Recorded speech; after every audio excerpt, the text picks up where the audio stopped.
বৈষম্যবিরোধী ছাত্র আন্দোলনে ঢাকার রাজপথে গত ৫ আগস্ট জরুরি অবস্থা ভঙ্গ করে মিছিল বের করে শিক্ষার্থীরা। এ সময় গুলিবিদ্ধ হয়ে গুরুতর আহত হন শিক্ষার্থী মোহাম্মদ রিফাত কাজী। আহত রিফাত কাজী আমতলী উপজেলার গুলিয়াখালী ইউনিয়ন ছাত্রদলের সভাপতি। তার চিকিৎসা শেষে গুলিখালীতে আগমন উপলক্ষে গণসংবর্ধনা ও ফুলেল শুভেচ্ছা জানান ছাত্র জনতা। রবিবার ১৮ আগস্ট বিকেল ৪:৩০টায় এ সংবর্ধনার আয়োজন করে উপজেলার গুলিয়াখালী ইউনিয়নের সর্বস্তরের জনগণ। এ সময় আমতলী উপজেলা বিএনপির যুগ্ম আহ্বায়ক মোহাম্মদ তোফাজ্জল হোসেন হাওলাদারের সভাপতিত্বে প্রধান অতিথি হিসেবে উপস্থিত ছিলেন কেন্দ্রীয় কমিটির সদস্য সাবেক জেলা বিএনপির সভাপতি মোহাম্মদ নজরুল ইসলাম মোল্লা। বিশেষ অতিথি হিসেবে উপস্থিত ছিলেন উপজেলা বিএনপির যুগ্ম আহ্বায়ক কামরুজ্জামান হিরু মৃধা, আমতলী উপজেলা বিএনপির সদস্য সচিব মোহাম্মদ তুহিন মৃধা, পৌর বিএনপির যুগ্ম আহ্বায়ক মোহাম্মদ আবুল বাশার, সোহেল তালুকদার, উপজেলা যুবদলের আহ্বায়ক কমিটির ১ নং সদস্য সাবেক কাউন্সিলর শামসুল হক চৌকিদার, উপজেলা কৃষক দলের সভাপতি জাহাঙ্গীর মাস্টারের সঞ্চালনায় অনুষ্ঠানের শুরুতেই পবিত্র আল কুরআন থেকে তেলাওয়াত করেন উপজেলা জাতীয়তাবাদী ওলামা দলের সাধারণ সম্পাদক মাওলানা মোহাম্মদ নেছার উদ্দিন। তলাবিহীন ঝুলিতে এই হাসিনা পরিণত করেছে।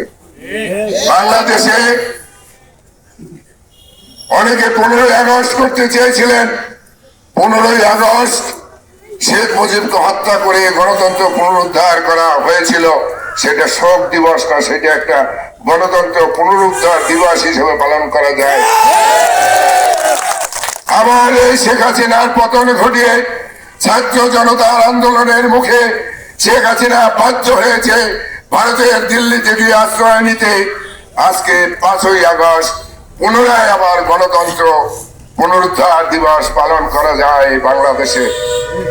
এমপি আমরা রাস্তায় দাঁড়াইতে পারি নাই, মানববন্ধন করতে পারি নাই, পার্টি অফিস খুলে বসতে পারি নাই, বাড়িতে ঘুমাইতে পারি নাই, কিন্তু আমরা হাসিনার পতন কিন্তু আমরা ঘটাইতে পারি নাই। আজকে এই পোলাপানের অনেক কয় না বুড়াগানার মধ্যে পাচার খাইয়া আসছে, হাসিনা বলাইছে। তাহলে আল্লাহ আছে না বলেন? আল্লাহ আছে, আল্লাহকে বিশ্বাস করতে হবে। অতএব এই জুলুমের অবসান হয়েছে। বাংলার মাটিতে আওয়ামী লীগ আর কোনোদিন মাথা ছাড়া দিয়ে উঠতে পারবে না। সে কাজ সে করে নাই, সে গণতন্ত্র হত্যা করতে। যাই হোক, অনেক বক্তা আছে, আমি আমার কথা আর বাড়াবো না। আমি আসলে পটুয়াখালীতে আমাদের একটা প্রোগ্রামে গিয়েছিলাম কুর্তি সরকারের ওইখানে, সেইখান থেকে ওর সাথে কথা হয়। তা আমি এই অনুষ্ঠানে যোগদান করতে পেরেছি এবং আমি আপনাদের সামনে দুই কথা বলার সুযোগ পেয়েছি। নেতৃবৃন্দের সাথে আমাদের দেখা হয়েছে, আপনাদের সাথে দেখা হয়েছে, আবারও ভবিষ্যতে ইনশাল্লাহ অসংখ্যবার আপনাদের সাথে দেখা হবে এই প্রত্যাশা রেখে আপনাদের সকলকে ধন্যবাদ জানিয়ে আমি আমার বক্তব্য এখানে শেষ করছি। খোদা হাফেজ। বাংলাদেশ জিন্দাবাদ, বাংলাদেশ জাতীয়তাবাদী দল জিন্দাবাদ, তারেক রহমান জিন্দাবাদ, বেগম খালেদা জিয়া জিন্দাবাদ। আসসালামু আলাইকুম।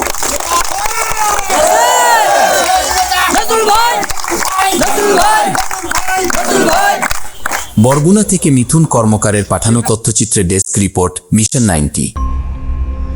মিশন 90 সংবাদের পিছনে নয়, ভিতরে ছুটি।